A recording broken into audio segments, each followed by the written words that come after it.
गरीब माँ की अमीर बेटी। देखो बहन जी, वैसे तो रूप की धनी है आपकी बेटी, मगर दान दहेज के बिना जात बिरादरी में धज्जियां उड़ जाती हैं। मेरे घर में कोई कमी घटी नहीं है। कई बीघा खेती बाड़ी है, लंबा चौड़ा कारोबार है और बड़ा घर बार है। अब ऐसे में आप जो दान दहेज देंगी उसके राज तो आपकी बेटी ही भोगेगी। जी बहन जी, वैसे तो अपनी सीता जैसी बेटी आपको सहज सौंप रही हूँ, इससे बड़ा दहेज और क्या होगा। मगर फिर भी कहिए, क्या मांग है आपकी? ज्यादा कुछ नहीं, बस 5 लाख नकद, एक 4 चक्के की गाड़ी और सोने की चेन अंगूठी खरा सौदा है। जब बारात बड़े गाजे बाजे के साथ आपके द्वार पर आएगी तो पूरा गांव देहात देखता रह जाएगा। गरीब गंगा राजरानी की चिकनी चुपड़ी बातों में उलझकर अपनी बेटी को अमीर घर की बहू बनने का ख्वाब बुनने लगती है। तभी आलेख कहता है, माँ एक बार उनकी दुबली दशा तो देखिए, इतनी बड़ी रकम कहां से देंगी वो। आलेख की कहा सुनकर राजरानी उसे चिकोटी काट कर कहती है, चुप कर तू, पता नहीं कैसा बैल बुद्धि बेटा है मेरा, बनती बात को बिगाड़ने में लगा रहता है। क्या सोचा आपने बहन जी? मुझे आपकी शर्त स्वीकार है। अच्छा तो इजाजत दीजिए। उसके बाद राजरानी अपने बेटे के साथ वहां से चली जाती है और संध्या अपनी माँ से कहती है, माँ किस आधार पर आपने उनकी इतनी बड़ी दहेज की रकम को स्वीकार लिया? हर एक अरसे से आप लोगों के घरों में जूठे बर्तन मांजकर मुझे पाल रही हैं। ऐसे में आज तक हम इस झोपड़ी से नहीं उभर सके तो कहाँ से लाओगी आप इतने पैसे? तू उसकी चिंता मत कर संध्या, बस मैं नहीं चाहती कि जो संघर्ष मैंने वो मेरी बेटी सहे। अब चाहे मुझ गरीब माँ का बाल बाल भी कर्जे में क्यों ना बिक जाए, मगर तेरी डोली शानो शौकत से उठेगी। संध्या बड़ी ही सफाई से अपनी गरीब माँ की परेशानी में शरीक होने का ढोंग कर रही थी, जबकि असल में वो खुद भी अपनी गरीबी से बाहर निकलने की आस में थी। दिन ढलते गए, जिसके साथ गंगा का टूटा पिसा मन दहेज का दाम बटोरने की चिंता में घुलने लगा, जिस कारण उस गरीब माँ का भूख प्यास का एहसास भी मिटने लगा। उस रात घर की चौखट पर बैठी गंगा आंसू बहाते हुए बोलती है, भगवान तूने मुझ गरीब पर बहुत से गजब ढाए हैं। पहले भरी जवानी में पति छीन लिया, फिर गरीबी के दलदल में धंसा दिया, फिर भी मैंने बिना तुझ पर दोष लगाए अपनी हड्डियां गलाकर रोटी कमाई। मगर अब सवाल मेरी बेटी की खुशियों का है।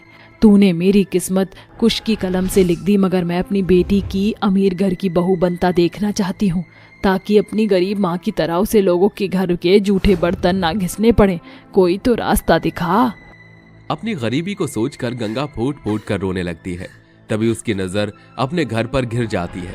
अगले दिन वो घर गिरवी रख देती है। अरे ये लो पूरे 10 लाख रुपए, अब तुम्हारा घर मेरा हुआ गंगा रानी। हाँ वसूली भाई, मगर इस गरीब माँ की इतनी सी गुजारिश है कि मेरी बेटी की डोली उठने से पग फेरे तक वहाँ ठहरने दो, फिर चाहे आप वो घर भले ही ले लेना। ठीक है, ये भी सही है। अगले दिन से शादी की तैयारियां शुरू हो जाती है और गंगा दहेज का सारा सामान और पैसे जोड़कर राजरानी को देकर अपनी बेटी की विदा करती है।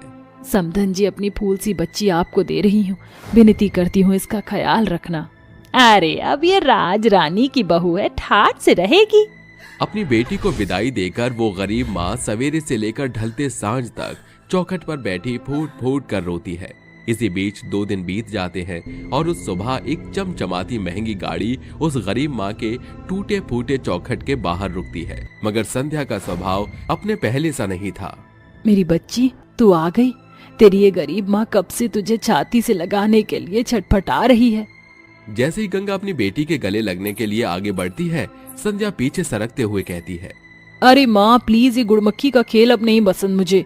बेफजूल मेरे गले पड़कर मेरी महंगी साड़ी का सत्यानाश मत कीजिए। संध्या, ये तुम कैसी बातें कर रही हो? वो माँ है तुम्हारी। जाने दीजिए दामाद जी, संध्या सही कह रही है। अब मेरी बेटी अमीर हो गई है, इसलिए शायद भूल बैठी है कि माँ के इसी मैले आंचल के साए में इसका बचपन बीता है। बस कीजिए, वो आपका फर्ज था, कोई बड़ा एहसान नहीं किया आपने मुझ पर। अब तो इस घर में मुझे घुटन हो रही है, अब मुझसे और नहीं रुका जाएगा, चलती हूँ। अपनी अमीर बेटी में आए रूखे बदलाव से उस गरीब माँ का मन टूटकर चकनाचूर हो जाता है। अभी वो इस तकलीफ से उभरी नहीं थी कि वसूली वहां आ धमकता है। अरे चलो गंगा रानी, जो कि तुम्हारी बेटी के साथ फेरे और पग फेरे दोनों हो गए, अब तुम भी अपना रास्ता नापो, क्योंकि ये घर अब वसूली का है। इस तरह बेटी को शानो शौकत से भरपूर घर में शादी करने की सजा में उस गरीब माँ को बुढ़ापे में वनवास भोगना पड़ता है। जब एक ही झटके में उसके सिर से छत छिन जाती है, जिस कारण गंगा को दर दर की ठोकरें खानी पड़ती हैं। वहीं दूसरी ओर संध्या अपनी गरीब माँ के दुख दर्द को भुलाकर अपनी अमीरी के नशे में डूबी होती है।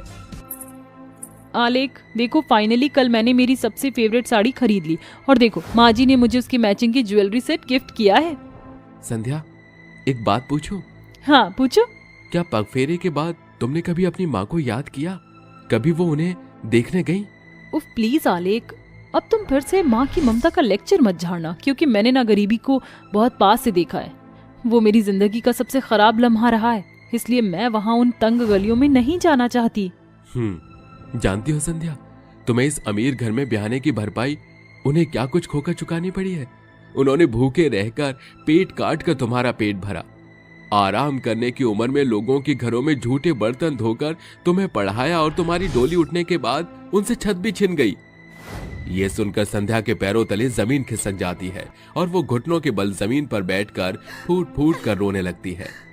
माँ ने मेरी खुशियों के लिए अपना सब कुछ लुटा दिया और मैं ये बलिदान देख ही ना सकी। इससे पहले कि बहुत देर हो जाए मुझे माँ को ढूंढना होगा।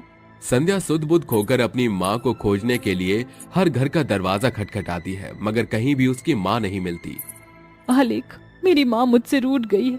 माँ से कहो ना कि वो अपनी बेटी के साथ लुका छुपी का खेल ना खेले। संध्या, संभालो खुद को, सब कुछ भगवान पर छोड़ दो। अपनी माँ से मिलने की ललक में लाचार हुई अमीर बेटी भूखी प्यासी रहकर अपने हाथों से खाना बनाकर उन्हें भिखारियों में बांटने के लिए मंदिर आती है। हे अम्बे माँ, सुना है पूत कपूत हो जाता है मगर माता को माता नहीं होती। आज ये बेटी तेरे आगे झोली फैलाकर विनती करती है, इस अभागी बदनसीब को मेरी माँ से मिला दे। अरे पता नहीं अम्मा, आज ना कोई बड़ी अमीर जादी अपनी माँ के मिलने की मन्नत से हम भिखारियों को खाना कपड़ा और पैसा बांट रही है। आप बस इसी सीढ़ी पर जमी रहना और जो खाना पैसा मिले बटोर लेना। अचानक गंगा की नजर सीढ़ियों से खाना बांटती जा रही अपनी अमीर बेटी पर पड़ जाती है, जिसकी आंखों से बहते आंसू चेहरे पर घुल रहे थे। ये देख वो गरीब माँ अपने तन पर ओढ़ी मैली चादर मुंह पर चढ़ा लेती है। तभी संध्या उसे देख लेती है। माँ, भगवान का शुक्र है तुम मुझे मिल गई। कहाँ कहाँ नहीं ढूंढा। बेटी का घर बसाने के लिए माँ का घर छूट गया। अपनी स्वार्थी बेटी को माफ कर दो माँ। घर चलो माँ। घर तो छिन गया बेटी, जो खोया है वो सब लौट आएगा माँ, चलो। उसके बाद गरीब गंगा अपनी बेटी के साथ घर लौट आती है। समय रहते संध्या को अपनी गरीब माँ के बलिदानों का एहसास हो जाता है और दर दर की ठोकरें खाने की बुरी यादों को भूलने में गंगा को एक अरसा लग जाता है। कड़वा कथन है, मगर एक गरीब माँ अपने बच्चों की फुलवारी सींचने में अपना जीवन झोंक देती है। फिर क्यों सयाने होकर वही बच्चे उस माँ के साथ चलने से कतराते और उसके साए से भागने लगते हैं। गरीब बहू के घर सेंटा क्लॉज। स्कूल की घंटी बजते ही रायना और रूही कंधे पर बस्ता टांगे बातें करते हुए घर की ओर बढ़ने लगती हैं। क्या बात है रायना दीदी, आज तो आप बड़ी खुश लग रही हैं। अरे क्यों ना हो खुश, कल से दिसंबर का महीना शुरू हो रहा है। तुझे तो पता है कि मैं साल भर सेंटा क्लॉज के आने का इंतजार करती हूँ। मेरा वो इंतजार दिसंबर के इन दिनों में खत्म हो जाता है। रायना दीदी, क्या सचमुच में सेंटा क्लॉज क्रिसमस पर आपको अपने हाथों से तोहफा देने आते हैं? अब बुद्धू बिल्कुल सच। हर साल क्रिसमस के दिन पहले सेंटा क्लॉज लाल रंग की एक चमकती हुई मखमली पोटली मेरे पिलो के नीचे रख जाते हैं, तो कभी बेड के नीचे और कभी दरवाजे पर। मैं तो इस इंतजार में हूँ कि इस साल क्रिसमस पर सेंटा क्लॉज मुझे तोहफे में क्या देंगे। रायना की बातें सुनकर 6 साल की बच्ची रूही की आंखों में भी सेंटा क्लॉज से मिलने वाले गिफ्ट की उम्मीद छिटकने लगती है।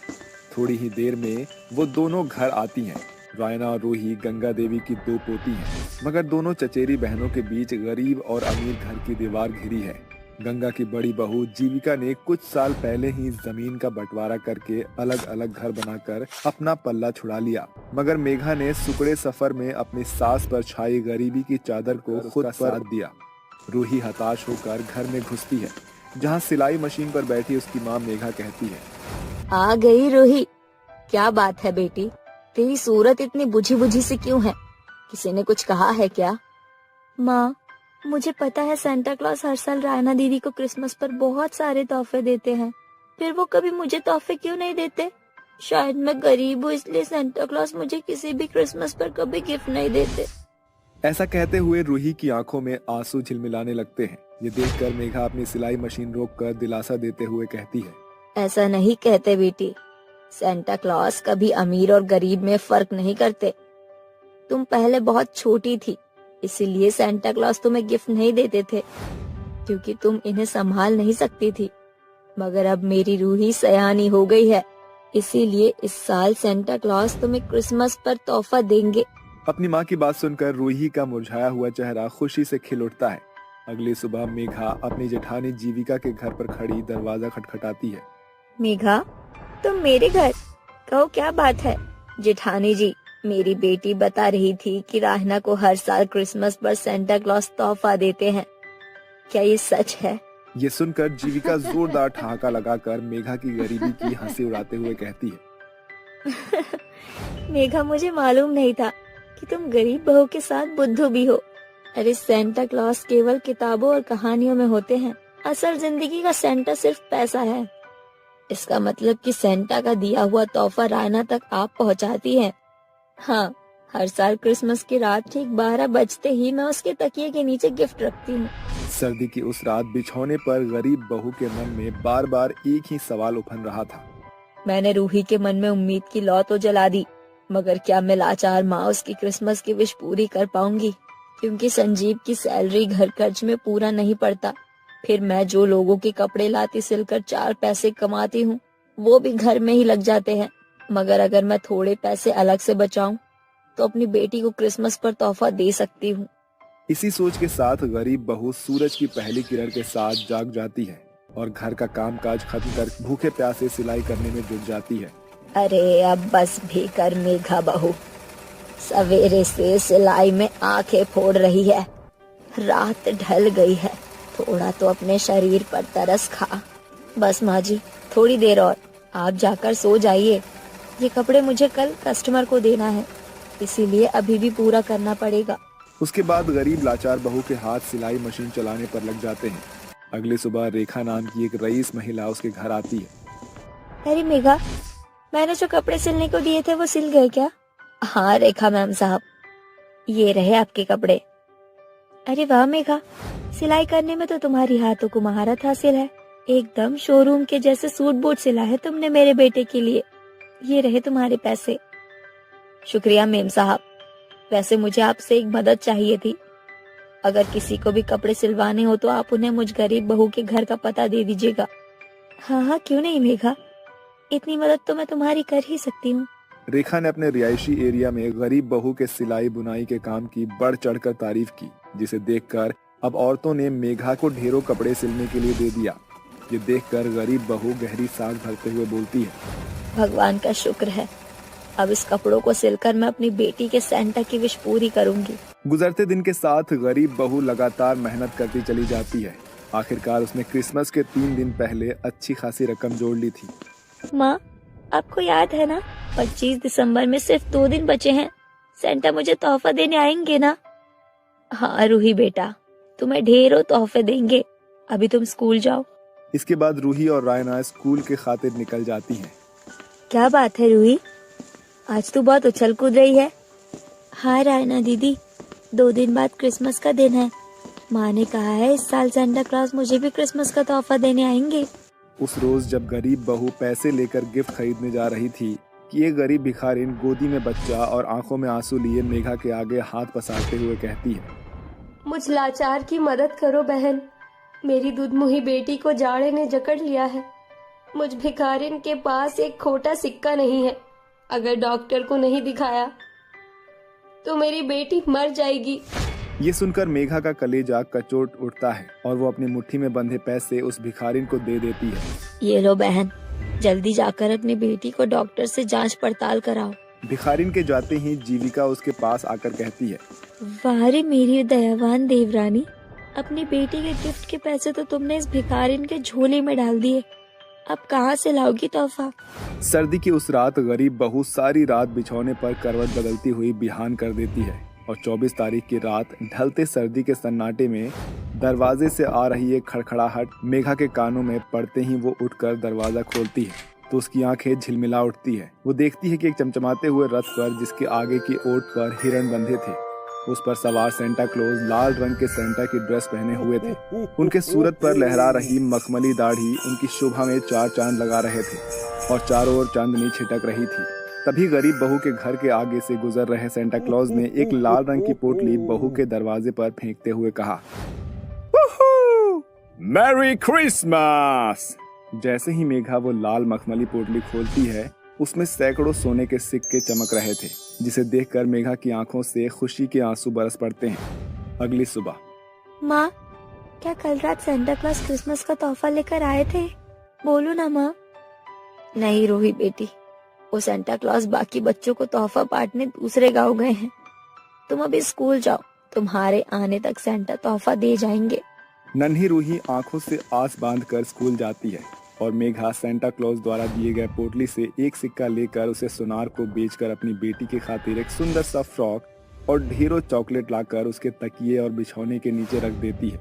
दोपहर में रूही भागती हुई सीधे अपने कमरे में आकर जैसे ही बिस्तर और तकिया टटोलती है तो तोहफा देखकर वो खुशी से उछल पड़ती है। उरे, सेंटा क्लॉज ने मुझे भी तोहफा दिया है। उस पल खिड़की पर खड़ी गरीब बहू की आंखों से बहते आंसू सूखने का नाम नहीं ले रहे थे। आखिरकार सचमुच में सेंटा क्लॉज के कारण ही रूही का चेहरा खिल उठा था। इसी के साथ सेंटा क्लॉज की ये कहानी यही होती है खत्म।